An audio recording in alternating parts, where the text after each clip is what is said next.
Hello, everybody. It is Saturday night at 10 p.m. I am Chris Weave. I'm currently here by myself because Pat is off. He's in Huntsville, Alabama at the Sci-Fi Expo, I think it's called. So he's there playing his game with people and hanging out and doing science fiction stuff. Alec said he was going to join me. Alec is not here yet. I just sent Alec a text message, so hopefully he will join me.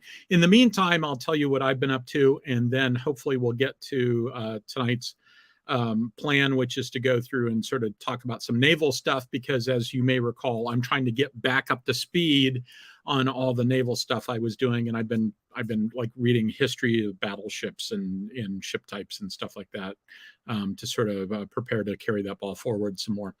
So I spent the last few days running a professional wargaming conference called Connections Online, which I do with my buddies Brant Guillory and Merle Robinson and Zach Grant, and it was an outstanding success. It was a good topic. We had good speakers. Everything came off. I mean, it was like there was like next to no problems whatsoever.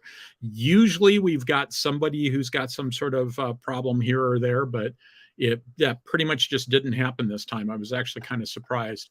Let me do a little window management because, like I said, I am here by myself, and I need to just make sure that I'm seeing stuff on the other windows in case somebody says something in chat that I need to respond to. So let's see, what else is going on? Well, I'll go ahead and start. Maybe Alec will join me. Maybe he won't. I can do this as just a presentation, or I can do it as a conversation with Alec. So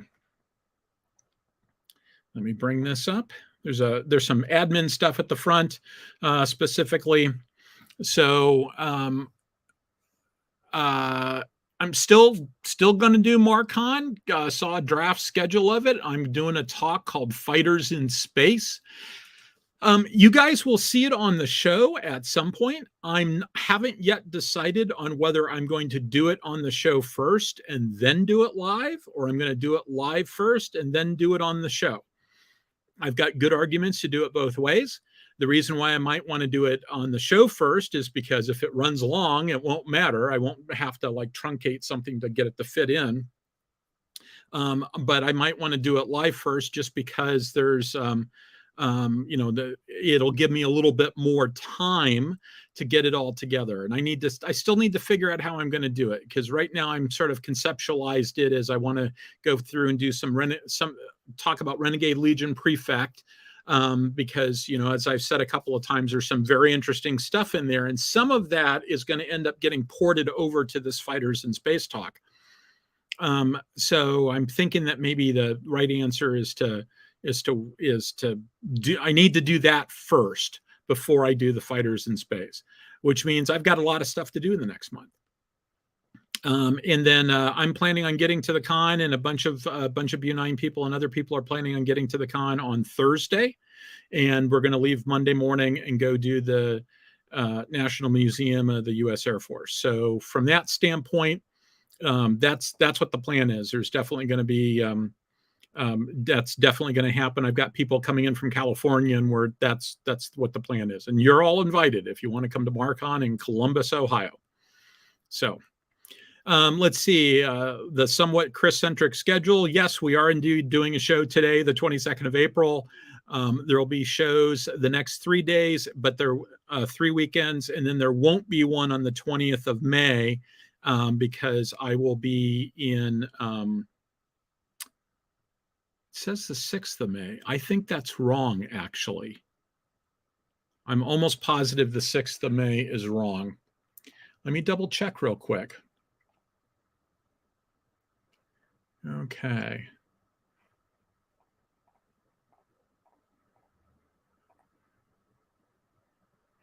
And hold on a second. I'm checking my calendar.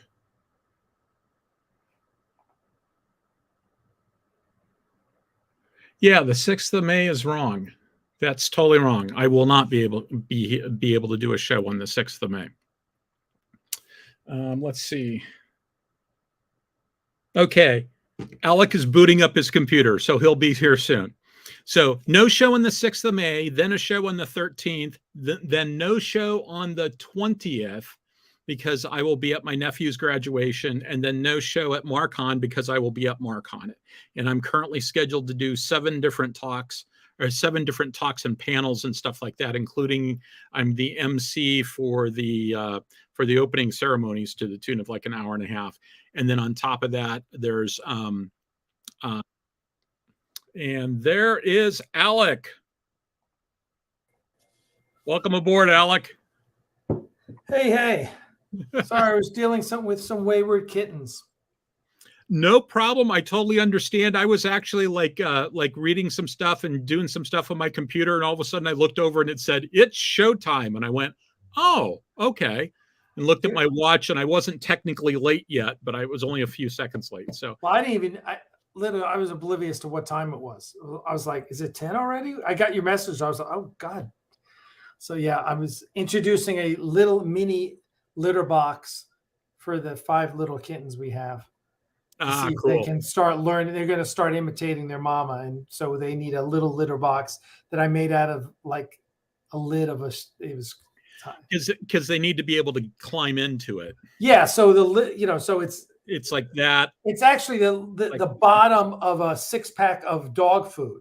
Yeah. It's the little cardboard thing that holds it on the bottom, and it's only it's like that high, so they'll be able to walk right into it. And then it's it's a 6-pack, so it's this big, and you just cover it with a little bit of cat litter, and supposedly they are anxious to imitate their mom. So it always amazes me how cats know to go in a litter box. I'm just fascinated by that. Yes, it is.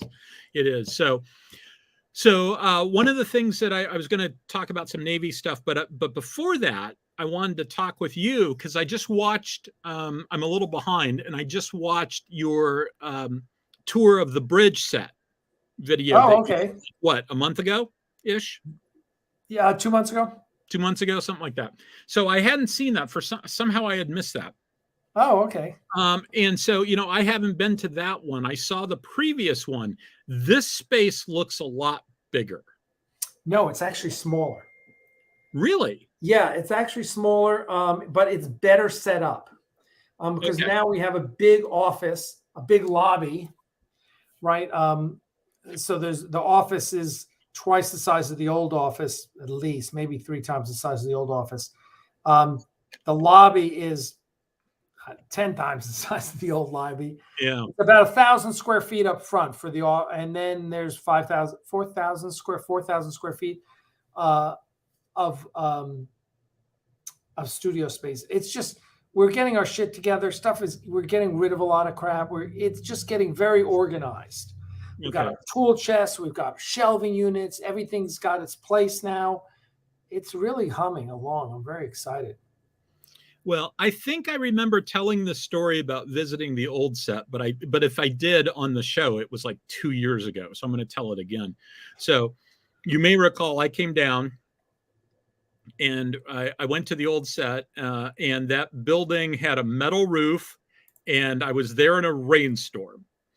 And so we were going to record me sitting on the bridge answering some questions, but we couldn't do it because it was like being inside a snare drum. So we decided that instead of doing that, we would put together the captain's quarters set. And so there was a bunch of us there, and we started putting it together, and we couldn't make it fit. Yes. And we couldn't make it fit until one of us said, "Oh yeah, it's pie shaped." That's right. We're trying to make the walls parallel, and they're not supposed to be parallel. Right. I remember that. At which point, like, oh, okay, everything fits together. And then we got about 75, 80% done. And we realized that we needed to move it like 2 feet to the left. I remember. Now, the good part about all that was that when we went to move it 2 feet to the left, because we had figured out what everything was and because nobody had tried to assemble this thing in like 2 years. And so it's like, it's a wall, but where does it go? And so it was much easier to sort of take it apart, move it over the 2 feet, and put it back together than it was to figure out where everything went. But that was a lot of fun. And we're talking about putting it back together, in this location. So that's what made me think about that. Was at one point you walked by it, and I went, "Oh yeah, I remember that." And then the other thing I remember about that is that at some point all of our phones went off because there was a tornado warning. Oh yeah. And we started talking like, okay, where do we go? Because like it's a concrete slab, right? There's no basement. We're doomed. We're doomed. It's, right? it's a metal building. Yeah. Yeah. That'll rip right off its yeah. And you'll be standing there like Dorothy. And I remember we were all just sort of going like, what do we do? And I think I was the one who said, if my tombstone reads killed by a tornado while assembling a Star Trek set, I can live with that. Yeah. Or as I sit in the captain's chair. Yeah. Killed on the bridge of the USS Ares. Yeah, I didn't realize Garth of Izar. We should have just said, let's all go sit on the bridge so that if we're killed at our duty stations. And we'll sing Klingon songs. That would be good. So, but I'm looking forward to seeing the new bridge. Yeah, it looks amazing. Yeah, it does look really. I mean, the old one looked pretty good too. But I noticed that the monitor, you had the big monitor in place. If I remember correctly, the last time that was just a hole. Yeah, now we have a monitor, and I know Dana wants to do some things. I think he's going to apply an anti-glare coating because he was very concerned about that. But listen, we need to plug it in and watch Star Trek on that. That would be cool. So is the monitor intended to be removable? I mean, can you? Yeah, it's fully removable. Okay, so I mean, because it seems to me that I could see instances where that's where you'd want the camera to be. Oh yeah, absolutely. Yeah. The thing that is interesting also is that just because the size of cameras is so different now, it's the difference between taking that TV out and putting the camera in there and then putting the camera right in front of it ain't much. The cameras that Jeff was using this time were, Red Komodos are literally the size of the Hasselblad cameras, the still cameras that the Apollo 11 crew used. Wow. That's what I always say. They're tiny. I mean, those things are like that. It's that big. Yeah, it's like this. It's that big. It's a square. The lens is twice the size of the camera. It's crazy. I remember. I think there's a YouTube video, maybe a Scott Manley video, where he talks about. It was either Scott Manley or it was Curious Droid. Come to think of it, I think it was Curious Droid talking about the modifications they had to make to those cameras to take them on the moon. Because they weren't intended for like negative 200 degrees, right? Or et cetera, and so they did have to make some mods to them, but they weren't quite stock, but they started out as stock cameras, and they weren't special builds, if I remember correctly. So yeah, that's what that's my understanding too. So it's hard to believe that's how long ago that was. Yeah, I mean, you look back on that and then think back about what was it, Thursday, when they launched Starship. Mm-hmm. So that was cool. That was very, very cool. Now all we need to do is get that thing to make it all the way to orbit. Yeah, with people in it. I think it did pretty good considering. That's what I'm hearing. Yeah. What I'm hearing is that, hey, getting as high as it did and the way it did, that was all great. It got to 39 kilometers and it made it through max Q, and they got a lot of data. I mean, clearly that it had some issues, but it's amazing how many Saturn V engines we blew up on the test stand. I mean, they blew up a shit ton of engines. Getting the F1 working. And so from that standpoint, the only difference between the amount of things going boom these days and previously is that the Apollo program didn't have a guy flying a drone over them 24 hours a day. What shit was happening. It's just that we didn't used to see it the way that we do now. Now, the thing that amazes me is that you look at the Saturn V and you look at Starship, and they basically do the same thing. Starship will carry more payload, right? Yeah. They're basically the same size. It's not like we found a new fuel that's a tenth of the size volume of what using the Saturn. Everything's changed. Everything's better. Everything's more sophisticated. But you still need a huge rocket. Yeah. It's like we haven't discovered that that unobtainium, that mixture of whatever it is that you go, oh, we don't need to use that fuel. We'll do this. Well, this much fuel is good enough for the first. That hasn't happened yet. We're still using oxidizers and blah blah blah whatever, and it's still a lot of volume and a lot of weight.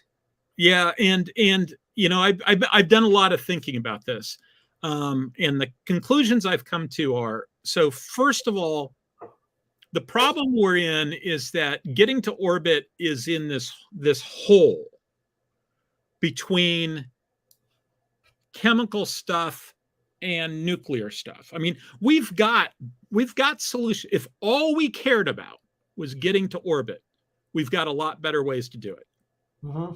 And those better ways to do it probably wouldn't kill more than 3,000 people per launch, right? I mean, we could, or whatever, right? We could detonate nuclear weapons. Project Orion. You could do a Project Orion from pretty close to sea level, and you could go to space that way. The problem is that we need something that's more energetic than what we've got, but not too energetic, because too energetic starts causing problems. Right. And that just doesn't happen. I mean, fusion probably isn't going to do it, because real world fusion isn't going to have that much thrust. We're kind of like antimatter or nukes, something like that, and that's just not really practical. We can do some nifty tricks with engineering, like, for instance, air augmented rockets, maybe, possibly, so you don't have to carry as much oxidizer because it's an air breather when it's down low. Maybe you could do something like that. Maybe you can do something with a 2-stage launched off an airplane. The British, the Sabre engine stuff by Reaction Engines. Maybe the Sabre has the ability to get stuff to orbit. We'll see if that ends up working out. And that's actually one of those air breathers, right? It's an air breather down low, and so it doesn't have to have all of its oxidizer with it, because it will refuel the oxidizer. It will replenish the oxidizer on its way up, and so it can sort of change that balance a little bit. So, but the other thing is that it's hard for me to believe that we can really get much bigger and still be launching from land. From where? From land. From land. I gotcha. Because it's tough to move something that big around, and it's slow. Uh-huh. And stage 0 is very clever, but it's a weak link. And it doesn't matter if it works well. It's a fixed thing that either could be damaged by, some environmental thing, like what happens when the hurricane comes through. Right. Or it's a situation where, like, if one rocket has a catastrophic problem, and sooner or later one's going to have a catastrophic problem on landing. That's just the way these things work, right? Air travel is incredibly safe, but that doesn't mean that people don't die in air travel. Right. So eventually, it's extremely rare. Yeah. So what happens with the first time you crash a booster, right? and you take out your stage 0, and how many others of those do you have in other places? I could actually see Boca Chica staying in service as the emergency landing platform for a long time. So like if they have a problem at the Cape and they need to bring a rocket down someplace and they don't want to just dump it in the ocean because maybe it's actually a starship and they want to land it someplace with humans on board, maybe that's the place they do it. So, but it's cool to see. It's definitely cool to see. And they were clearly having problems from the very beginning, because one of the things I noticed when the first time you got that view from underneath and you're looking at all the engines, it's like, yeah, they've got engines out. Oh yeah, I saw that photo. They showed the photo of all the engines that had conked out. Now, one thing that's important to remember, though, important to understand is, have you seen the photos of what the launch pad looks like? No. There's basically a 20-foot hole in it. So in fact, it's at the point where some of the structural supports, I don't know if they actually damaged the structural supports, but they came really damn close. So there was a lot of dirt and big chunks of concrete and stuff blowing around. So it may very well be that the rocket performed perfectly, and what we were seeing was damage caused by flying concrete. So really? Yeah, it could very well be that the rocket was damaged by debris, and that's why we had a hydraulic system fail, because at one point you see this big flame come down, and it appears to be the case that one of the hydraulic systems failed and caught fire and had a big flare. You see some indications of what they call engine-rich exhaust, which is when the engine is consuming itself. Right. Which can be caused by, just chunks of concrete hitting stuff and it's breaking and it's not working properly as a result. There, like in that initial ring, there's 2 engines right next to each other that aren't working. Well, they've all got independent feeds, but 2 of them right next to each other failed. What are the chances of that? Well, pretty good if they both got hit by the same chunk of concrete. Interesting. Yeah. So it'll be interesting to see what ends up happening with that. I think there was lots of things that were tested, and one of them was that concrete pad. And it's clear, not having a flame diverter, that's not going to work. Not having a deluge system, it looks like that's not going to work. I always kind of thought that they were being really, really optimistic. And this is exactly what NASA learned with the SLS. The SLS did a lot more damage to the pad than they thought it was going to, because the SLS had 4 RS-25s instead of 3. So 1/3 increase on the power of the space shuttle main engines, and they were 5-segment boosters instead of 4. And the way those things burn is they burn from the inside out. So there's basically a hollow part of the solid rocket boosters, and they burn going out. And so if you make it so it's not that it lasts 25% longer, it's that it gives you 25% more thrust. And so altogether, that was a lot more than the space shuttle ever did to that pad. And they found a lot more damage than they were expecting. Oh, that's interesting. So remember what I said about, energetic stuff, and you can be too energetic? This is the sort of problems you have. Interesting. But it is pretty cool. It is pretty cool. So I'm just checking out the comments here, see if they're.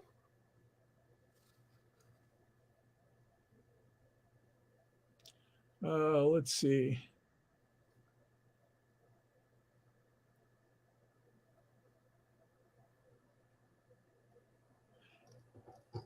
Yeah, Bob talks about doing nifty tricks using lasers underneath as well, etc. Yeah, that probably works to getting to orbit. To be honest, I'm skeptical. Anytime anybody starts talking about a laser sail or something like that, I get really, really skeptical. And the reason why is just the idea that you're going to have a laser that's working for that long.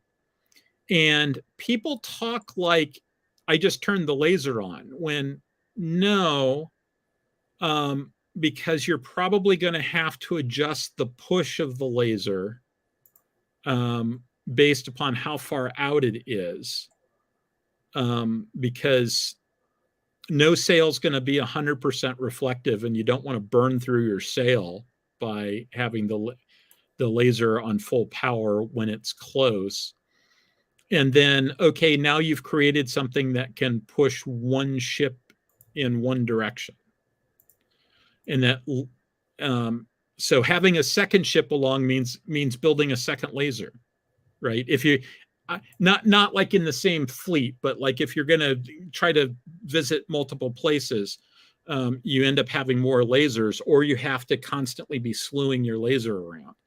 And so I think there's a lot of things that very quickly get to the point where, yeah, we're never going to do that. The practical concerns are just such that we're never going to do that. Mech 1164 says, bring me my space elevator. I was just about to say, and space elevators are one of those. Yeah, interesting. I know the guy that was behind the space elevator program, and they've switched. They have switched their whole goal away from space elevators to a moon elevator. Makes a lot more sense on the moon than it does on Earth. Yep, that's exactly what he said. He said they just couldn't get through a lot of the problems. Well, and if nothing else, one of the big problems you've got is that space is getting crowded. Yes, absolutely. And so you're going to constantly, I mean, and it's going to be sweeping through a very, very valuable orbit. And so it's like they talk about, plucking it like a string to move it around the debris. Well, okay. All these things fit in the category of, it went from, the back of the envelope calculation says, oh yeah, we can do this. And then you get to the point where it's like, yeah, you can, but every time you have to do something like that, you're not quite adding another zero onto the price tag, but it's all stuff you got to pay for. Yeah. And that was one of the things I said to him. I said, when you hear that the number of the amount of pieces of space junk they're tracking, yeah, it's insane. And I said to him, I said, like, can't we just send a robot up there that just keeps pushing the pieces down into Earth, to burn up in Earth's atmosphere? I said, it doesn't make sense to me that we have to track all that stuff. We should be getting rid of all that stuff. Some of those pieces are very small. Very small. And because the thing is, well, think about all those pictures you saw of Saturn V launches and the inner stage falling away, and there's sort of like stuff sort of flying off of it, et cetera, et cetera. Whenever you do staging out in space, there's stuff flying off. Whenever you've got solid rocket boosters in space, there's great big flaming chunks of fuel coming out. It's just shedding. It's shedding all the time. Mm-hmm. And that's not, even aside from that, we're talking about, I read somewhere that there's like something like 8,000 satellites up. By the time you sort of count up everything, it's like 8,000 things. I'm not talking about debris. I'm talking about like satellites. SpaceX is planning on launching another 40,000. I think by the time you figure out I believe the entire Starlink constellation is supposed to be on the order of 40,000. So, yeah, and I'm going to be dodging that shit. Right. So, yeah, it's bad. It's bad. So, oh well. I should talk about naval stuff. You should. Because I do want to start moving the ball forward. So we did a bunch of stuff, and now we're doing a summary, because going back to that Prelude and Harris Landing and stuff like that, that was stuff that I did before I ended up in the hospital at the end of June, if I remember correctly, is when I ended up in the hospital. So that's all 6 months plus ago, except for I redid Harris Landing. And so we're going to go through, these are the guys I'm going through. I've concluded I wish I would have thought of this earlier. I've concluded I should have started with Lautenschlager as sort of the overview guy, and then I should have done Harris Landing, and then should have done Trent Home. But that's not the way I did them originally, and I'm going to redo them in the order that I did them originally. But at some point, I'm going to reorder these slides if I ever have to give this talk in person. And so tonight we're going to look at Trent Hone stuff again, because Trent focused on the development of U.S. naval doctrine in the interwar period. And so that means we're going to talk about the interwar period some, and we're going to talk about doctrine some, and why those things are important.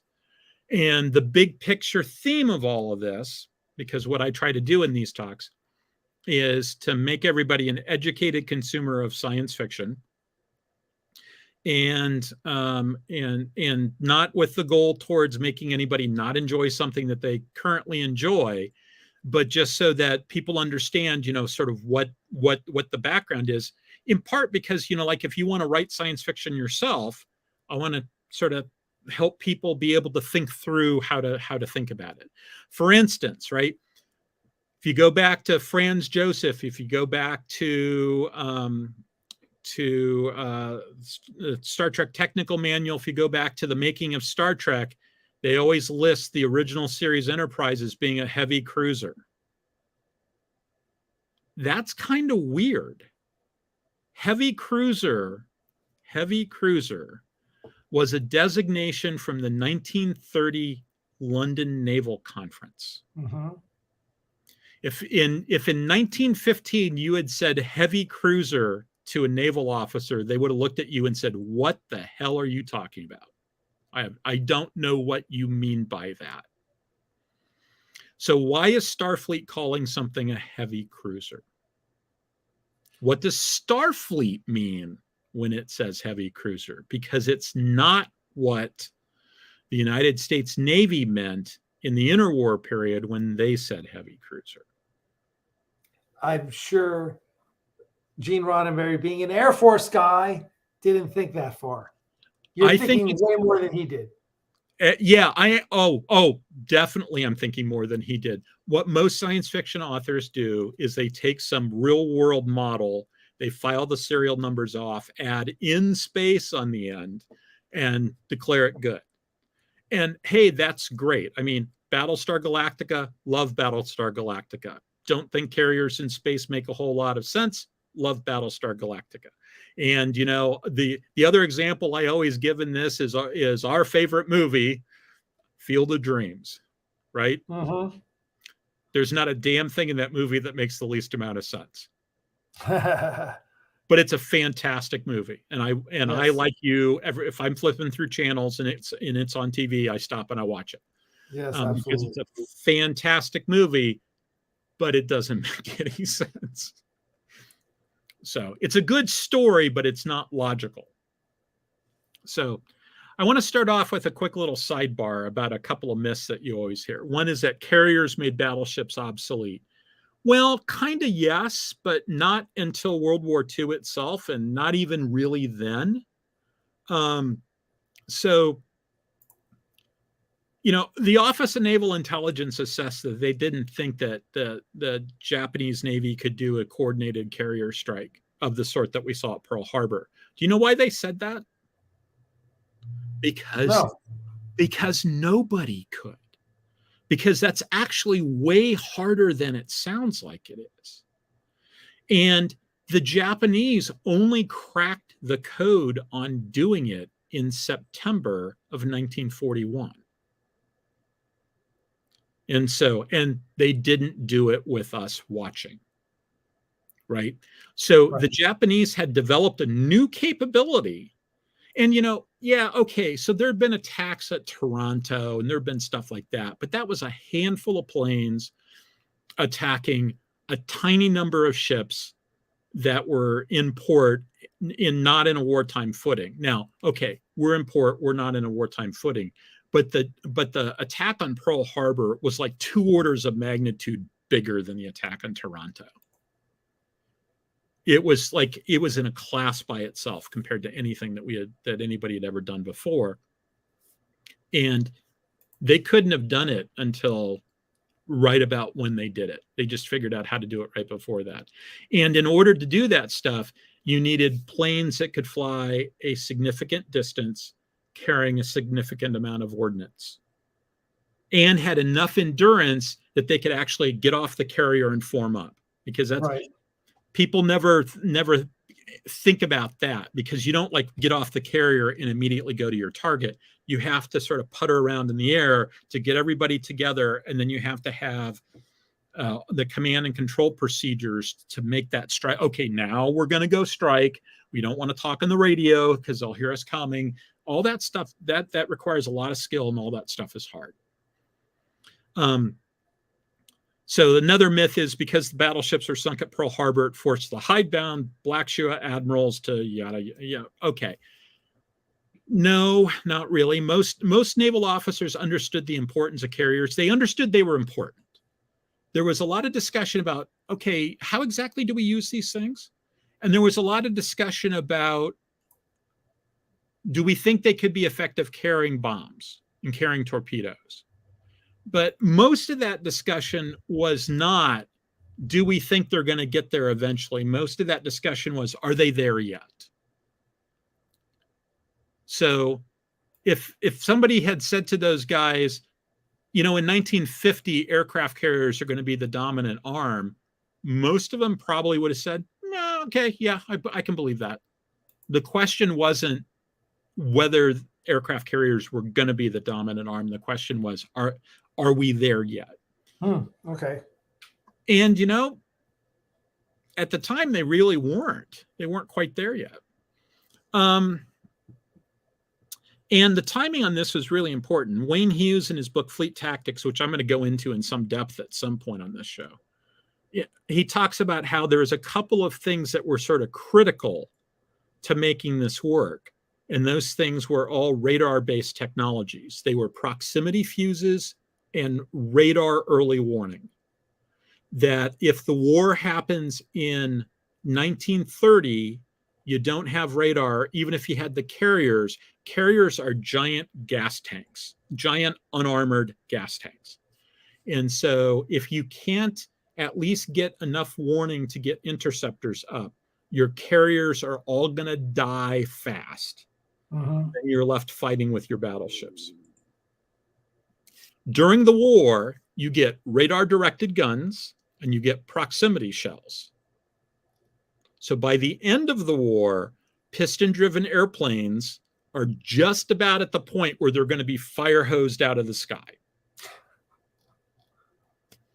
So now, granted, we have those technological developments because war, we spent a lot of time during the war developing proximity shells and radar aimed guns, etc.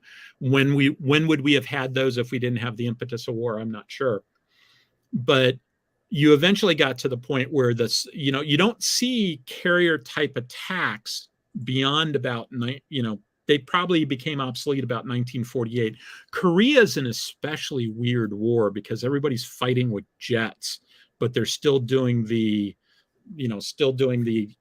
shooting with machine guns at each other stuff.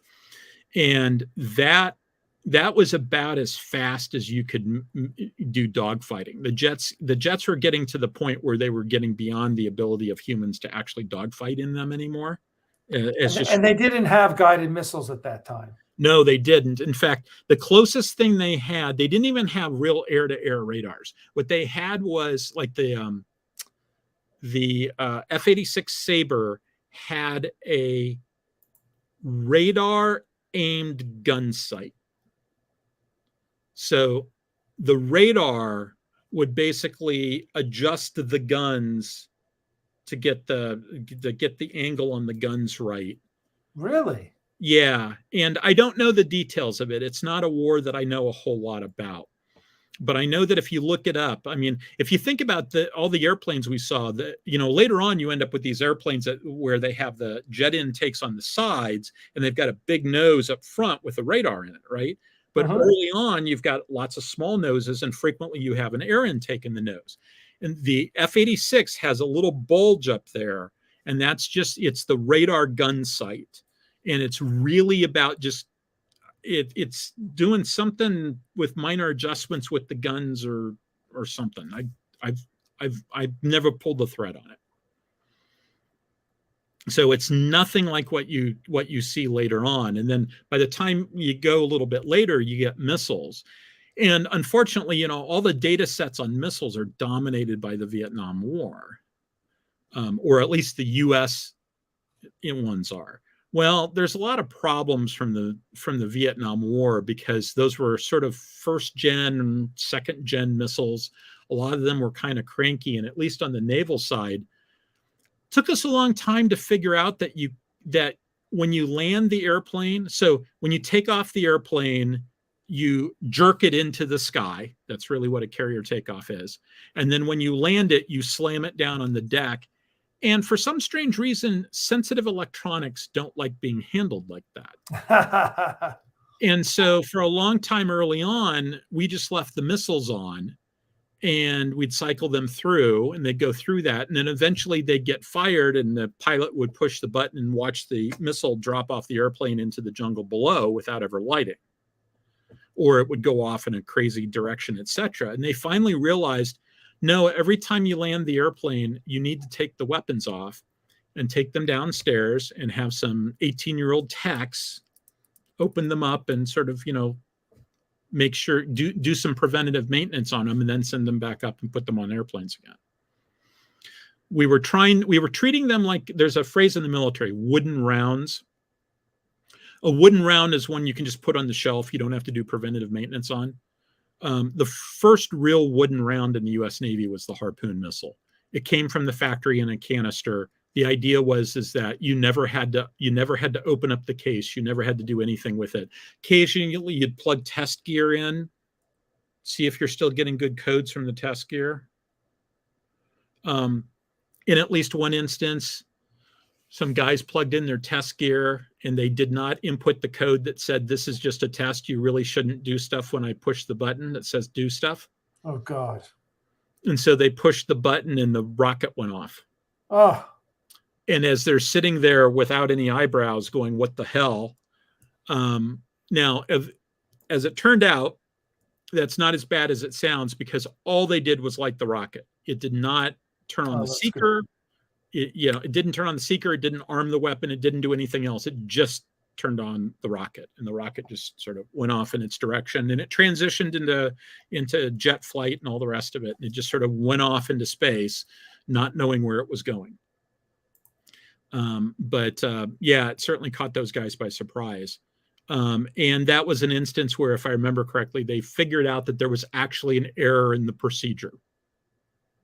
There was an error in the procedure. It was not really their fault. They did what the book said. Maybe you could make the argument they should have known, they should have been able to figure out that the book was wrong, but they did what the book said. That happens all the time. Okay, so let's talk a little bit about the Washington Naval Treaty. There's a lot of words on this page. Most of them you don't need. The important things here I'm going to talk about are sort of the second major bullet, and that is, we didn't build any battleships for a long time. You ended up with a bunch of weird ship designs. For instance, like the treaty cruisers. That's why why a cruiser only has 8-inch guns. Towards the end of the time period, you started seeing things like the Alaska class and some others with bigger guns, but you had all these cruisers that only had 8-inch guns, and that's because that's what the treaty said. And then later on, you ended up with heavy cruisers because of the follow-on treaty, and they were specifically defined. A light cruiser had 6.1-inch guns or below. A heavy cruiser had up to 8-inch guns. That's what they meant by heavy and light. They could be the same size. Frequently, sometimes they were built on the same hull. So a light cruiser and a heavy cruiser has the same displacement. It's just the size of their guns. Oh, okay. Yeah, and so you ended up with caps on the number of ships, and the effect on us was that we scrapped to design a ship, the 1920 South Dakota class. That was going to be the second group of ships that had 16-inch guns. The rest of our ships were these standard design battleships that had a lot of similar characteristics, and I'll talk about that in a second. But one of those characteristics was that they were slow. And so the argument has been made that it was an inferior fleet structure because they were slow. And there was no way to increase the speed of the fleet through new construction, because the Lexington-class battle cruisers, Lexington and Saratoga, which ended up getting turned into the Lexington-class aircraft carriers because the treaty allowed you to do that. Lexington-class battle cruisers didn't get built, so we didn't have anything that was fast. So we modernized a bunch of stuff whenever we could, but that didn't really affect the speed much. Okay, so let's examine that idea that the fleet was inferior. So it's really more a case of we just put the emphasis on firepower and protection over speed. And so the question becomes, what did we lose by doing that? Well, the thinking at the time was, we've internalized Mahan. We're looking for a decisive battle. The Japanese and a lot of the other powers, but especially the Japanese, have internalized Mahan. So they're looking for a decisive battle. If everybody wants to fight, I don't really have to chase them down. If everybody wants to fight and I've got an advantage in armor and I've got powerful long-range guns, I can negate the utility of speed in letting him define the range. Okay, he wants to be at long range. I've got armor. I've got guns that can shoot at long range. He wants to be at short range. I've got armor. I've got guns that can shoot at short range. So it's like, if I just don't waste my effort on speed, I can beat him at whatever range. Now, my response to that is, you're putting all your eggs in this basket that says the purpose of a battleship is to be part of a battle line that goes and fights another battle line. Maybe the purpose of your battleship, if you've got the speed to make it work, is to avoid the other guy's battle line and go tear up the logistics force. So it really sort of puts you in the situation where you're you know, I know what the other guy's gonna do, so I can counter it because I know what the other guy's gonna do. Well, what if the other guy does something different? Well, and the other guy knows that you know. Yeah, I mean, I'm a war game player. There are times where I do stuff where it's just because I know that he's thinking that I'm going to do this.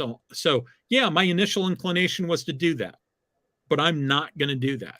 I once played in an Age of Sail game where literally the guy who was the admiral for my side said, the other admiral, the only tactic he knows is to break the line.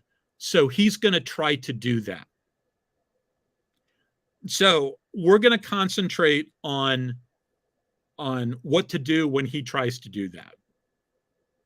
And in that case, it worked out. We knew exactly what he was going to try to do. But I don't think we can trust every enemy commander is going to be so accommodating. And the other thing is like, these are huge capital investments, right? You buy this thing, you have it forever. How many Excelsiors did we see in Next Gen? That ship's 100 years old or close to it, right? So you buy, these are capital investments. They stick around for a while. So we didn't have the speed in the battle line, but we did have other things that were useful. We had heavy armor. We had a mostly uniform armament, right? So we knew what we were dealing with. It simplified the supply, et cetera. Most of the ships had 14-inch guns. The Colorado class had 16-inch guns. We ended up standardizing on 16 going forward. We had uniform speed. So one of the things about the British battle line in particular was they had some really fast ships. and they had some really slow ships. And sometimes it's useful to have really fast ships when you've got really slow ships, because the really fast ships can be the maneuver element, and maybe they can get out front and cut the other guy off, and they can do all sorts of funky stuff like that. But the speed of your battle line is limited by the slowest ship in the battle line. And so having some speed gives you some flexibility, but if you pay a whole lot for speed, but then you're bringing along the slowpoke, you maybe wasted your money. In this regard, all of our ships were like 21, 22 knot ships. And so they were going to be probably at about the same speed. They all had about... What time period is this? This is the 20s and 30s. Okay. So I think we started building the North Carolinas, if I remember correctly, in 1937. And I think the last of the Colorados was finished. Well, the old South Dakota, not the South Dakota class that was built in 39, but the South Dakota, the 1920 South Dakota class, where they laid down the first ship or two and then scrapped them before they were finished. That South Dakota class was the 1920 class. So I think that the Colorados, they started building the Colorados in 1917, if I remember correctly.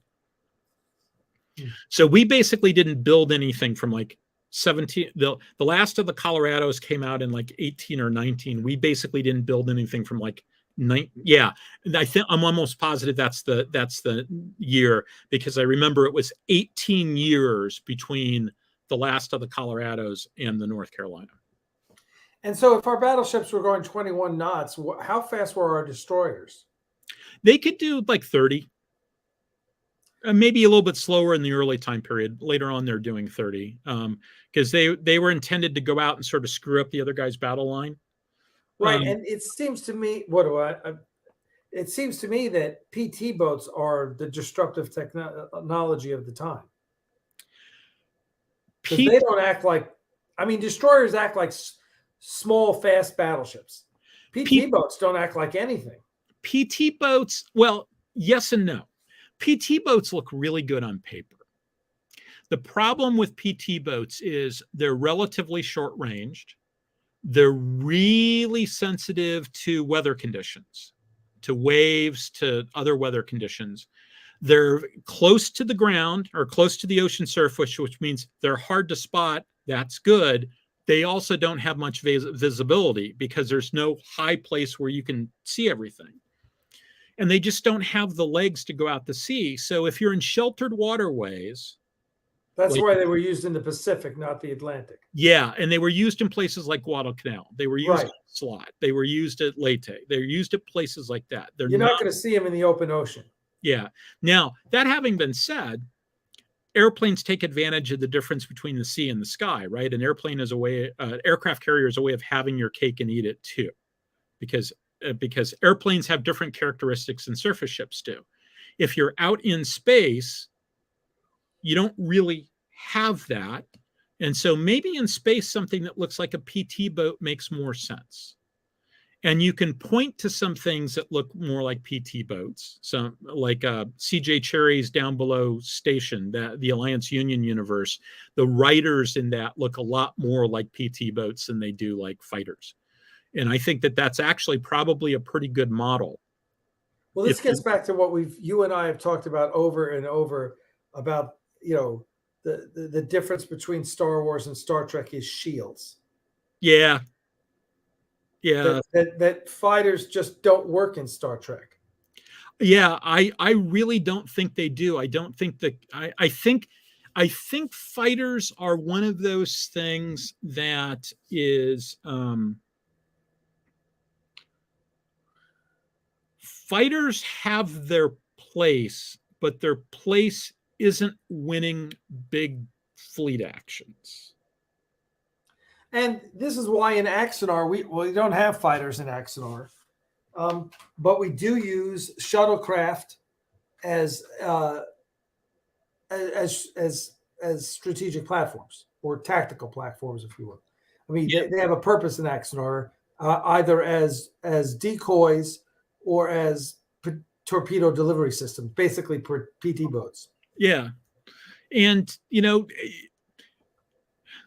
science fiction is so heavily dependent upon your technological assumptions. And, Yeah.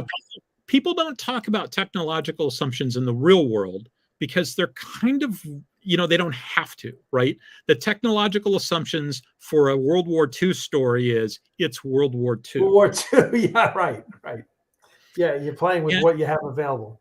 And so, but my goal is for people to have a better idea of why it is the way it is, so that if you're gonna file off the serial numbers and run it through the science fiction converter, you end up with something that makes sense, or that makes as much sense as you want it to be. Like, if you want to do Warhammer 40K, be my guest. I mean, I'm totally okay with that, but you shouldn't be writing 40K and think you're writing hard science fiction. Oh no, God no. 40K is in that weird space between Star Trek and Star Wars. It's not meant to be fantasy, but it's got a lot of fantasy elements in it. And it's not Star Trek because the science is laughable. Yeah,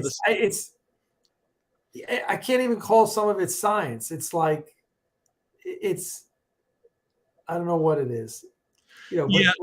At least in Star Trek, somebody, as a general rule, somebody somewhere tried to come up with something that sounded like it made sense. In 40K, they don't even bother to try to come up with No. They make it. I mean, the whole fact in 40K, they basically say there's no AI. There's no computers.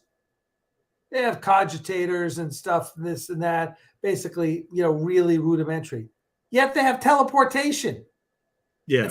It's like, okay, there's so much stuff there that's just the alien races make more sense than the human technology. It makes more sense that there are space orcs that basically pop out from seeds, have race memory on how to make complicated devices than the shit they're pulling off in the Imperium. I think you're 100% right on that. Which just so it's really it's not high fantasy. It's kind of like tech fantasy. Yeah, I mean, the thing with 40K is it's all about the texture. Yeah, I think that's real. I think that's really true. There's so much absurdity to it.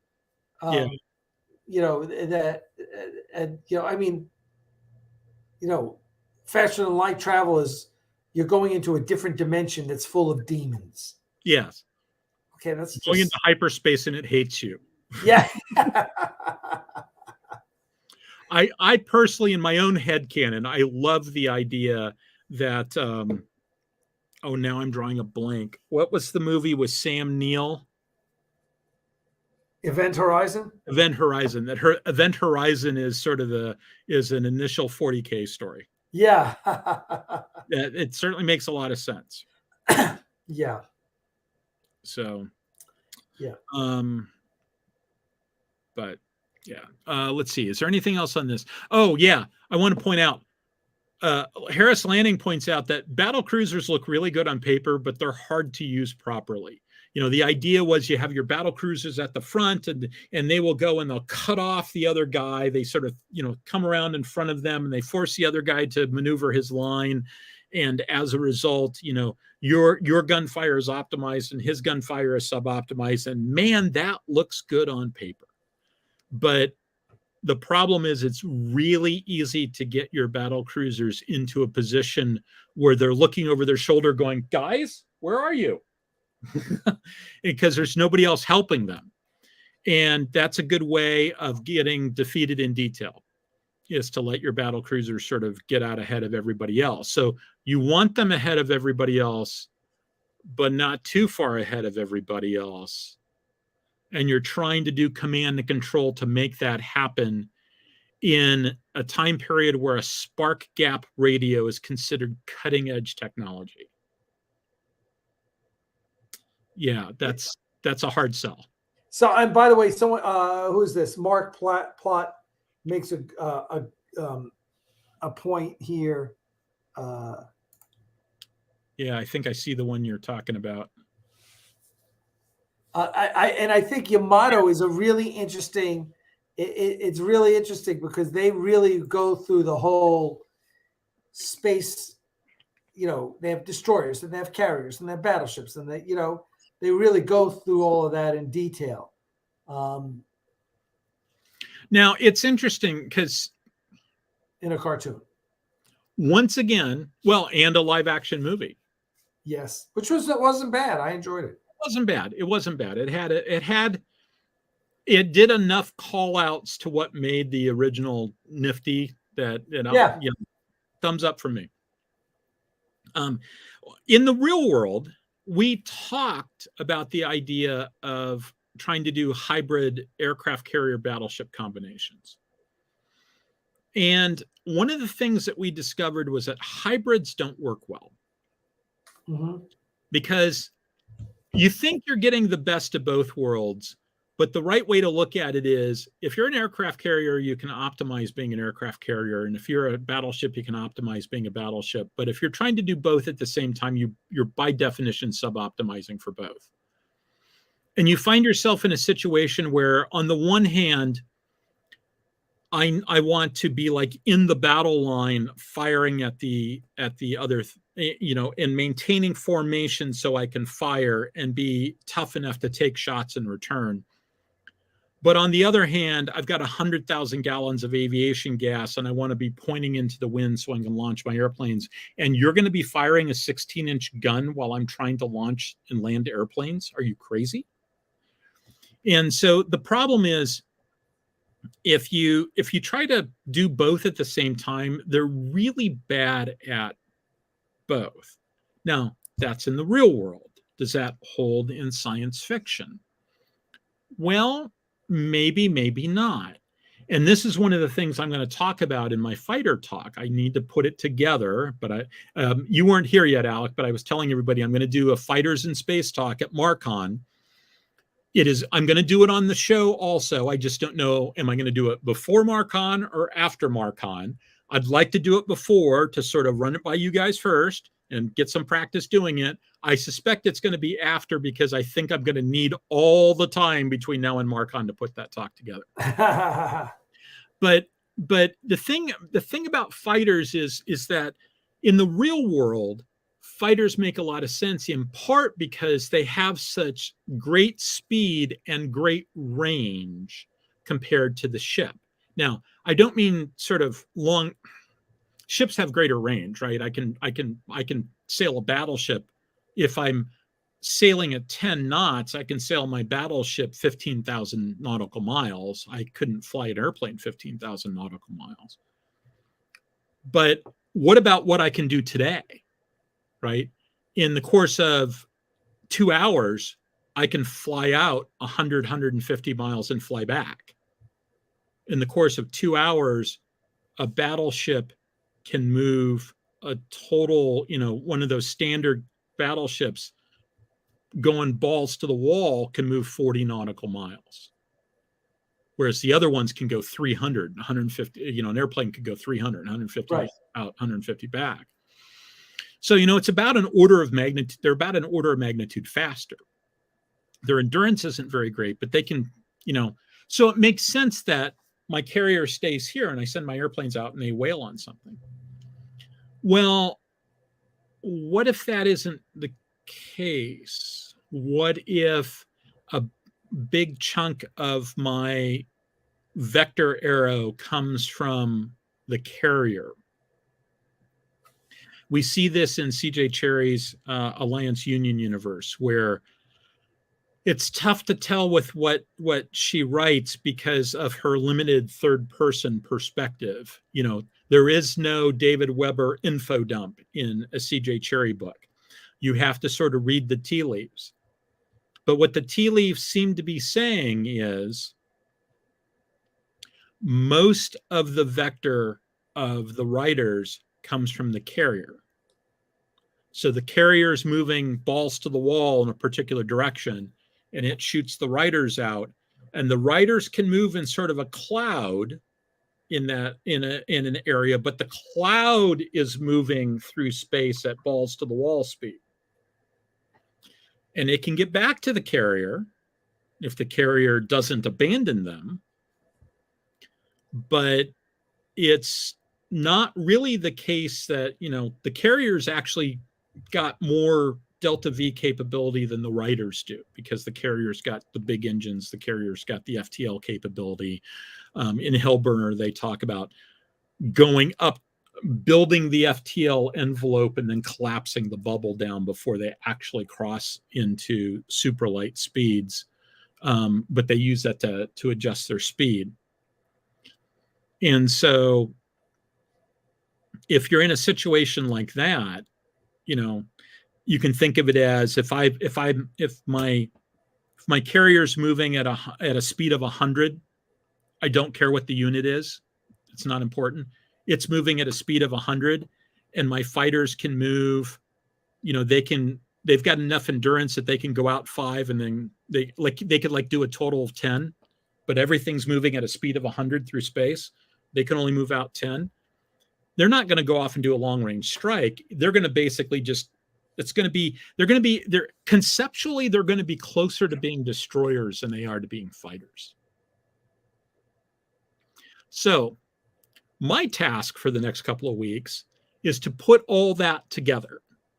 And part of it's going to be talking about Renegade Legion Prefect. Yep. E2Cs. E2Ds, I'm sorry, E2Ds these days. I need to put all that together in something that I can put in slides. I think this is a good point too.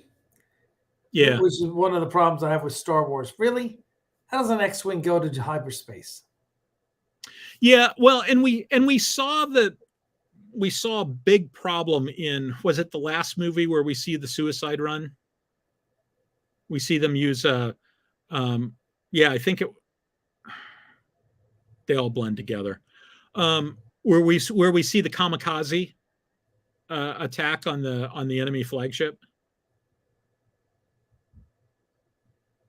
It was either 8 or 9. One of those two Star Wars movies, we see this kamikaze attack. I want to say maybe that was Last Jedi. Yeah, it might have been. That was Last Jedi. Okay, so we see that in Last Jedi, and it's like, okay, so you could do this all along, and the rebellion isn't like buying up old freighters and turning them into kamikazes. I mean, that's a problem. That's a problem. And so, it's the two questions I always ask myself when somebody wants to introduce a new technology into something is, what are the implications of this? And why haven't we seen it before?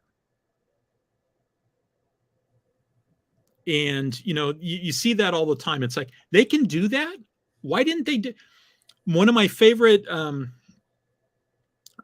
imagined scenes from the original series is, you may recall that at one point Kirk got split in two, right? And I see them they're eating lunch like about a week after they've resolved it. And one of them goes, the shuttlecraft, we could have used a shuttlecraft.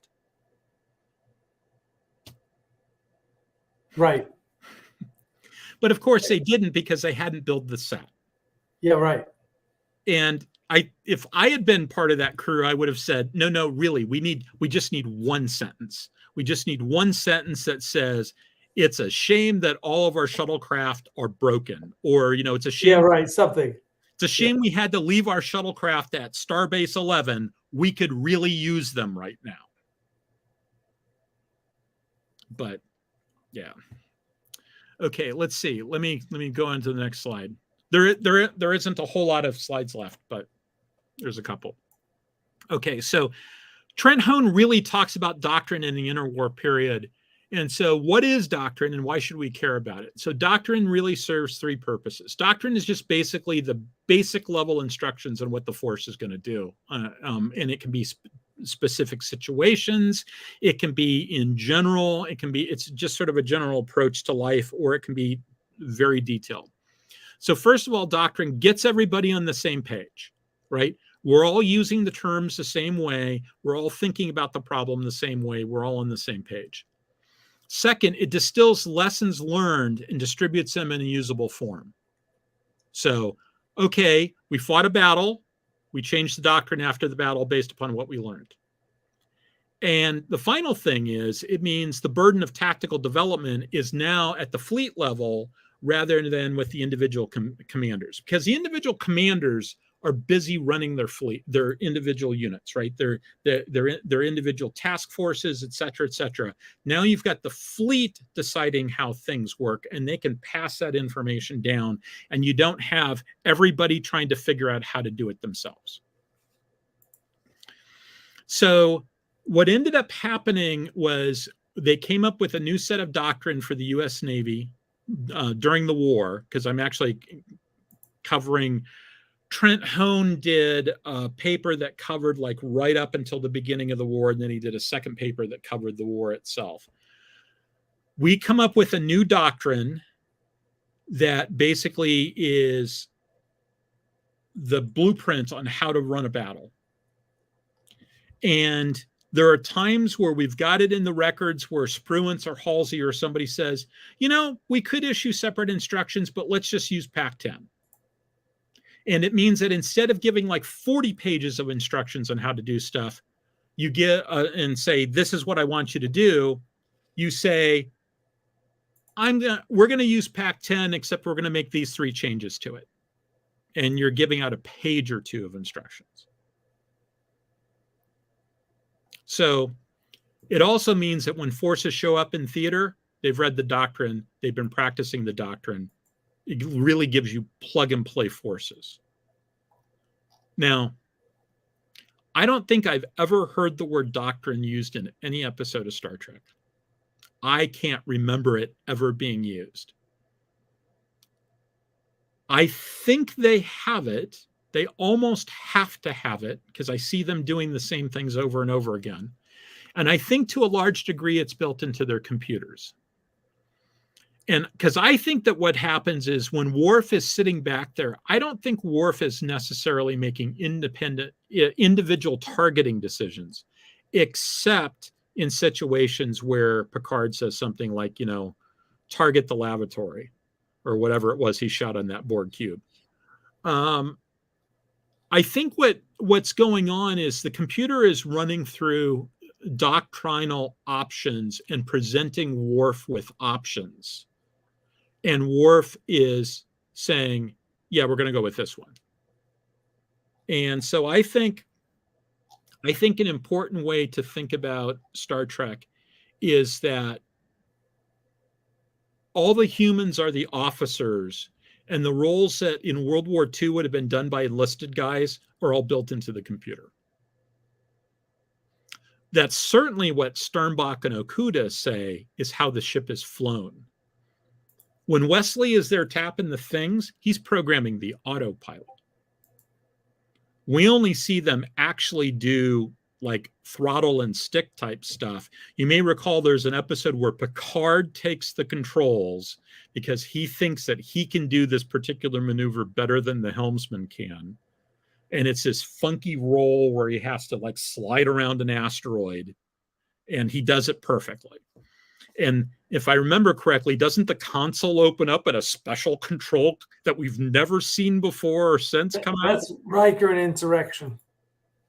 Okay, I can believe that. So yeah, and he basically gets a joystick. Yeah, and so I think most of the time they're programming the autopilot. And from talking, I remember when I was at the War College, I would talk with an Air Force tanker pilot, and he said, yeah, for most of the routine stuff, we're programming the autopilot. You know, we go hands-on when we're actually refueling and when we take off and when we land. The rest of the time, they're plugging in course changes into the autopilot, hitting the execute button, and just sort of standing back while the plane banks. Because, you know, it can do it better than you. And it's, you know, it works. So doctrine is every bit as important as guns, armor, all the rest of it. because doctrine is really the software in what your military force runs. And you can either have this hacked together kludged thing, or you can have, modern operating system with all the patches. I think Starfleet's doctrine is the modern operating system with all the patches. So I've got a couple of examples of doctrine. I'm not going to go through these. The important part about this slide is, if you look at the first part, what you see is, here's how to think about the problem, right? The essentials of firepower are this, that. To obtain the above, we must do this. So that's not really telling you how to do things, other than, here's how we need to think about the problem. This is the mindset I need you guys to be in. Then in the next section, we're talking about selection of targets. They're getting into the nitty-gritty details of, okay, here's what I need you to do. You're going to have 4 sectors. Each sector is going to be 100 degrees. They're going to overlap. And so that means that when a target moves from one sector to another, there should be a clean handoff from one sector to another, et cetera, et cetera. So you see sort of the same thing here.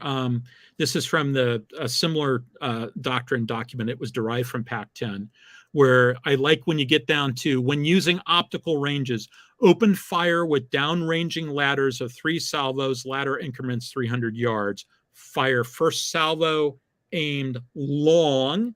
So you think you've got the range, aim beyond it. Second salvo aims right at it. Third salvo comes back. And then you're correcting the entire time trying to figure out how it works. So it's giving you the best practice on how to work on this stuff. I once got the opportunity to listen to a talk given by one of the gunners aboard USS Washington during the naval battle of Guadalcanal. This was Washington versus Hiroshima versus South Dakota. And he was telling me about how the gun boss, telling me in a room full of people, he wasn't talking to me, he was doing a lecture. He said, the gun boss basically said, yeah, the book sucks, we're throwing it out. This is very early in the war, right? We're not going to do that. That's wrong. And he came up with his own system. And they hit on the first salvo. Wow. At night. Now, they had radar, and it helped that Willis Lee, who was the admiral on board at the time, was like the naval expert in radar. He knew more about radar than many of his techs did. But, they hit on their very first salvo. And this guy said, when we got back to Pearl Harbor, we spent the entire time, like we were run ragged for the next month because we were doing intensive briefing sessions with every other battleship crew in the fleet. And basically everybody adopted our system. Because that's doctrine. That's doctrine. So those guys wrote their own doctrine. Yeah. But I'd be willing to bet that their doctrine looked a lot like that, because the purpose of doctrine is to capture those lessons learned and make them available to everybody else. So I think that what happens in Star Trek is every time they go to Starbase and they plug into the network, they get a doctrine load. Yeah, that would make sense. But there's an entire group at Starfleet Command whose purpose is just to suck in all the stuff coming from ships that are reporting in and tweak the software. And because if you think about the problem they have to deal with, the U.S. Navy there are no recorded instances of a U.S. carrier battle group discovering a previously unknown country, right? We know who our opponents are. The opponents may occasionally surprise us with some new capability we didn't know they had. But it's not like we discover a new race, and that uses technology that we've never encountered before. Starfleet has a much harder problem than the U.S. Navy ever did in that regard. And so I think that a big chunk of what Starfleet Command does is it's constantly collating all that information and rewriting everything. And so when you go back to Starfleet, it's like, oh, I imagine that there's a morning briefing where it goes, what did we get from the load from Starfleet? Oh, we've got tactical doctrine to use against 3 new races that we didn't, that are on the other side of the Federation that we'll probably never see. But if we ever run into them, we've got tactical doctrine to use against 3 new races. Well, I think the stereotype that we see in Star Trek is like, oh, Kirk always shoots from the hip and Picard's a diplomat. And in Starfleet, there's not that much difference between the way the captains are going to be reacting, because a lot of it is taken out of their hands.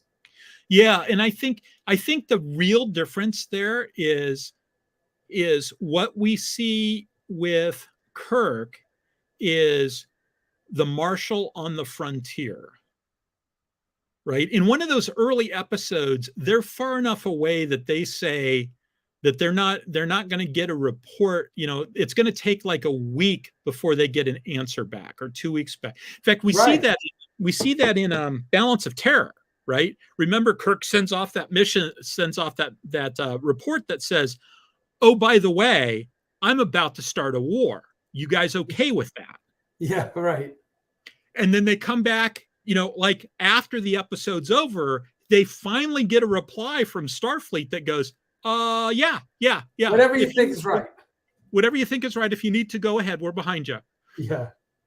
But, you know, Picard's constantly getting on the horn and calling back to headquarters.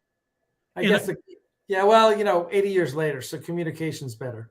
Yeah. I mean, I think to a large degree, what we're seeing, you know, it's quite possibly the case that if you're in the Federation core areas, the difference in communication between what Kirk would have and what Picard would have would be about the same. The difference is that core has spread a lot farther out, right?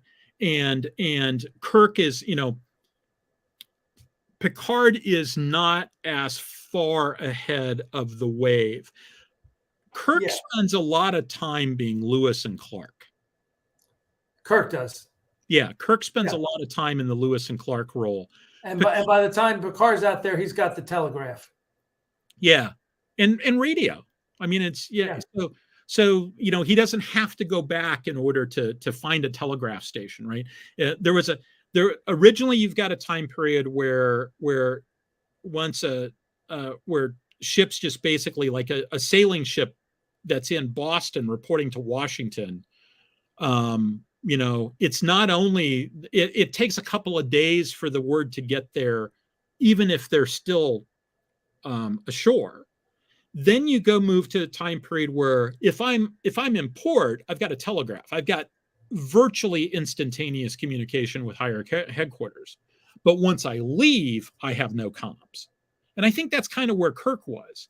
And then eventually you get to the point where, yeah, I've got a satellite radio. I can, if I need to talk to the chairman of the Joint Chiefs of Staff, I can get on the horn and talk to the, or more accurately, if I need to talk to the combatant commander, right? If I need to go to call back and talk to Pac Fleet, I can talk to Pac Fleet.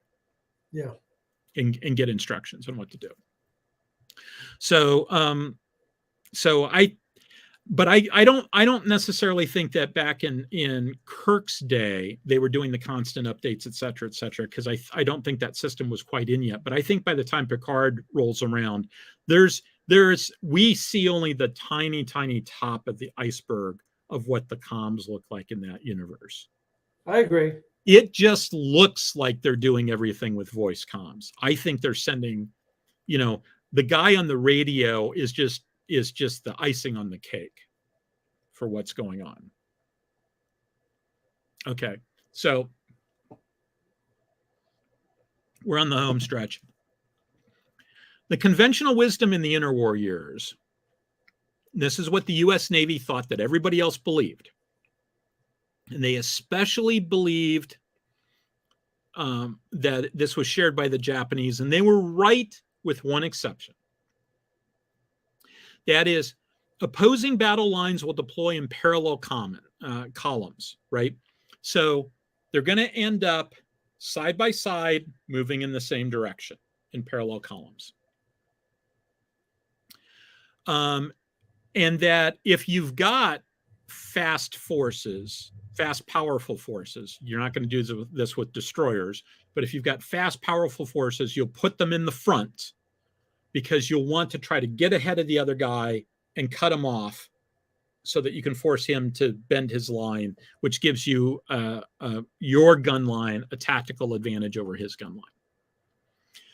So the problem with the U.S. Navy is we're going to lose that race because we've got our fast forces are things like cruisers and destroyers, and they're not powerful. We've got powerful forces, but they're slow. They're slower than everybody else. And, you know, the Brits have battle cruisers. We don't. The Japanese have battle cruisers. We don't. So the Washington Naval Treaty prevented us from fixing that by building shit. And so the solution is that we're going to go the other way. And we're going to practice doing this in a way where we head fake in the direction that we think that they think we're going to go, and then we'll turn the other way, and then they'll spend some amount of time going, what are those guys doing? What? And then we put ourselves in a situation where we can hopefully cut off the end of their line and kill it. And the worst case scenario in this situation is we're forcing them to go to plan B. We're doing our plan A, they're doing their plan B. And so we can maybe make that work for us. So we spent a whole bunch of time trying to optimize this system. We came up with a doctrine that emphasizes making decisions fast, decentralizing the decision-making as much as possible. So all we needed to do was say like course 135, go. And everybody knew what to do. That's all we needed to say.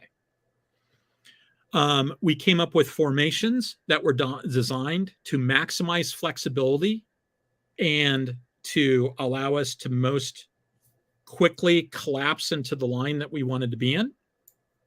We spent a lot of time practicing with aerial spotting and director fire control and everything else to try to optimize our long-range gunnery, because we didn't think the Japanese were going to be prepared to fight at long range. That's the part where we were wrong. The Japanese were totally and completely prepared to fight at long range. We didn't figure that out until after the war and we got in their archives. The Japanese were totally prepared to fight at long range. But for all the rest of this, we were right on the money. And then we tested the shit out of it in the fleet problems. So there was something like 15, 17 different fleet problems, something like that. Every year we got together and did a fleet problem. We got the fleet together and did a fleet problem.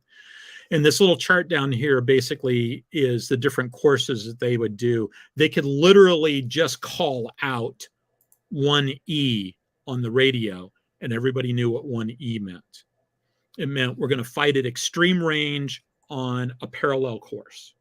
Or we could call 2E, which meant extreme range on a reciprocal course. So you'd basically say 1E 175, and that meant we're going to do 1E. The baseline course is 175, so that's the one you draw down. You do all your maneuvering based on 175.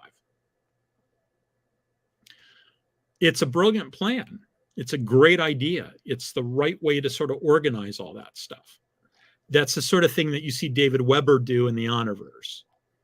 You don't see them do that in things like Babylon 5, where they're giving obvious instructions to people.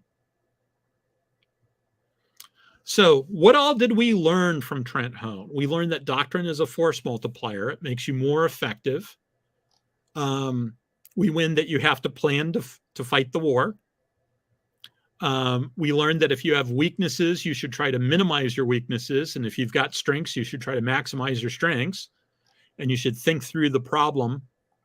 And as I say there, I'm tempted to summarize this as don't be Klingons. Don't just attack. Perceptions are important. And by that, I mean, we understood that everybody else was making an assumption about how we were going to fight, and we were going to try to use that against them. And finally, there's a saying in the U.S. military: fight like you train, train like you fight.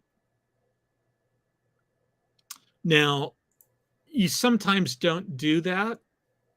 I've lost track of the number of times somebody said, yeah, that's a fake submarine threat, but those are real airplanes I have flying. And there are real safety of flight ramifications if I do that maneuver that you want me to do to avoid the fake submarine. So I'm not going to avoid the fake submarine. I'm going to recover my airplanes first.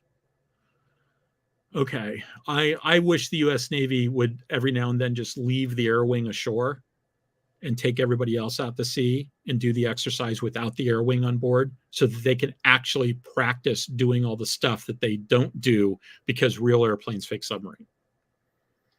But nobody actually asked me that.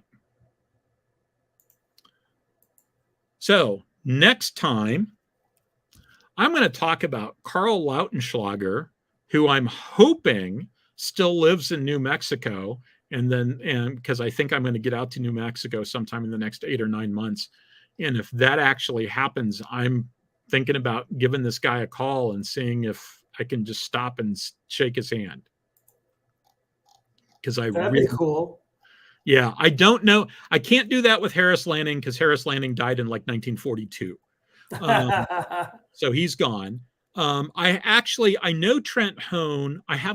I've exchanged emails with him for years. I've never met him in person, but we've exchanged emails a bunch of times. I used to work with his dad in 2 different jobs. But I've never actually met him in person. I need to do that at some point. He's going to be on the show at some point, and I'd like to meet Karl Lautenschlager because those articles sort of opened my eyes when I first read them. So, okay, let's take a look at what I see online in the notes.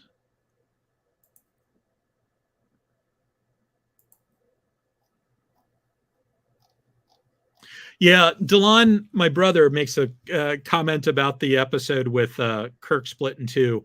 Beam down tents or firewood or blankets, and everything gets duplicated. I never understood why they didn't beam down firewood or something. I mean, just, tents, beam down tents.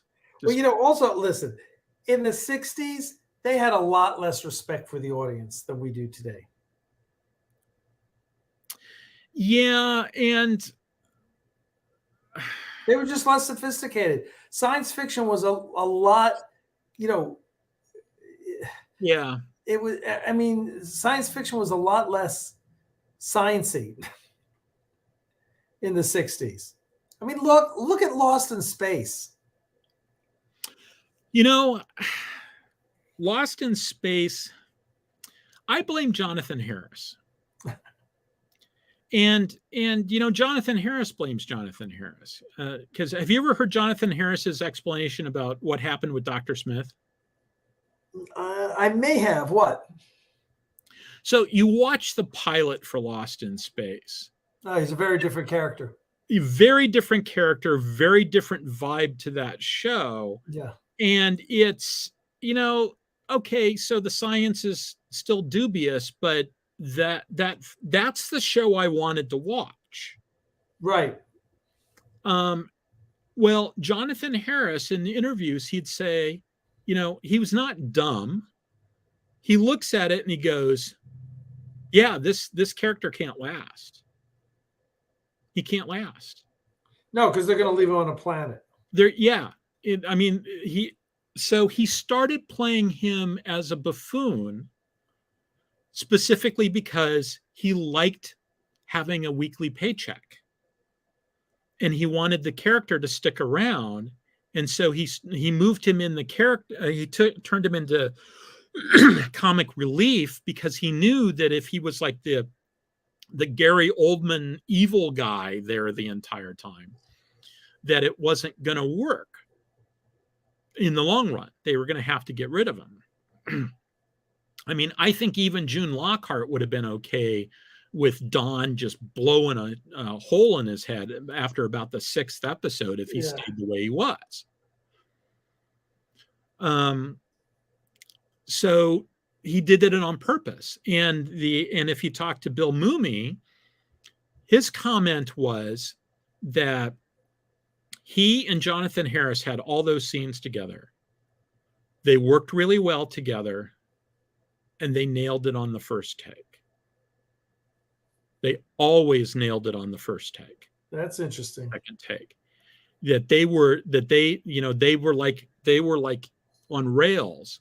And so, okay, fans seem to like the campy character, and you've got these guys that if we give the scene to these guys, our day is a lot shorter. Yeah. And so it turned into the Will and Dr. Smith show as a result of that, with the robot thrown in for seasoning. Yeah. Yeah. The only thing that got better in season 2 of Lost in Space was the theme song. Yeah, and I liked the space pod. It was nice when they got the space pod out. Yeah, that's true. That's true. So Stephen Ross asks a question. Could I also explain fighters in 2300 Star Cruiser? So I'm still working through the vocabulary on this. I think the right way, and I think what I'm going to end up breaking it down in the fighters talk is the difference between strike fighters on the one hand and escorts on the other hand. Because I think fighters in 2300 function as escorts, like Writers and CJ Cherry, like some other instances that I can point to. They don't fill the same ecological niche as carrier-based strike aircraft do. They fill the same niche that destroyers do. It's a way of spreading out the offensive and defensive capabilities of a ship. You go back to the Age of Sail, you didn't have escorts. You had auxiliaries, which were something totally different. They brought you mail, they brought you supplies, they brought you, they did scouting for you. That's an auxiliary. They weren't intended to be part of the line of battle.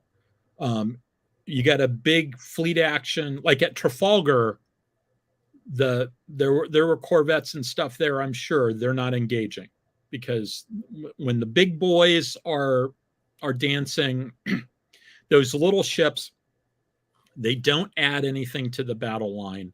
They're just a weak spot in the battle line. So they stay off in a position where they can relay signals between the parts of the line that can't see each other because of the gun smoke. And so their role is secondary. That's an auxiliary. Escorts are really a creation of the 20th century. They're a creation of the Dreadnought Revolution. I'm going to talk about this with Lautenschlager.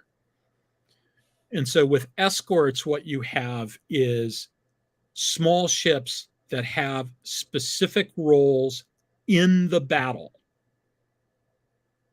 And I think that's how 2300 fighters and 2300 Star Cruiser work.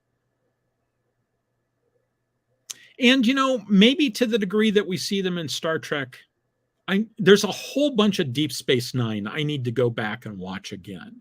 And of course, the problem with things like Star Trek is that you've got people like Sternbach and Okuda that are trying to make it all make sense. But I'm not convinced that the writer's room is trying to make it all make sense. Yeah. They're just trying to do something that looks, visually dramatic. And, okay, we did this. All right, Rick, tell me why it makes sense. Okay. Rick Sternbach and Mike Okuda were pretty good at that. So let's take a...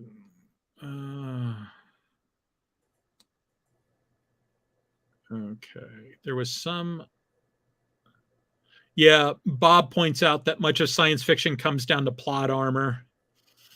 It unfortunately does.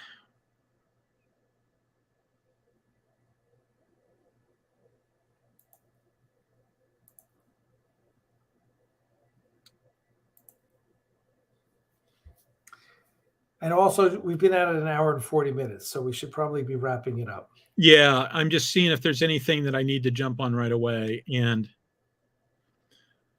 yeah, Jens talks about extra weapons launch platforms to increase firepower in the short term. That's kind of what I'm thinking about for some of this stuff. So it's, and it might actually be the metric is that if your main ship can avoid the battle, then you should be thinking in terms of fighters. If it can't avoid the battle, then you're thinking in terms of escorts. But like I said, I'm still sorting through all this myself. I've sort of had the conceptual breakthrough within the last couple of months, and I'm putting it together in my head to sort of explain, because I had a gut feeling before, but there's some people at the Naval War College that have adopted a phrase that I came up with when I was there, which is thinking with your gut is the most literal interpretation of the phrase shit for brains that you can come up with. And so, my instinct says go in this direction, but I've never been able, and I knew that there was more behind it, but I wasn't able to articulate it. I'm figuring out how to articulate it. So, all right. I am not seeing anything else. Well, there's plenty of good stuff, but I'm not seeing anything else that I need to just jump on right away. So I think the right answer is to call it an evening. And thank you very much for joining me, Alec. Oh, always. It's always a good discussion. So, all right. Well, we'll talk later in the week about whether you can make it back next week. I should be able to, but yeah. Okay. All right. You want to take us out? All right, everyone. Well, listen, thanks everyone for joining us tonight. As always, we appreciate it. And live long and prosper, my friends. Have a good Sunday tomorrow, everyone. See you next week.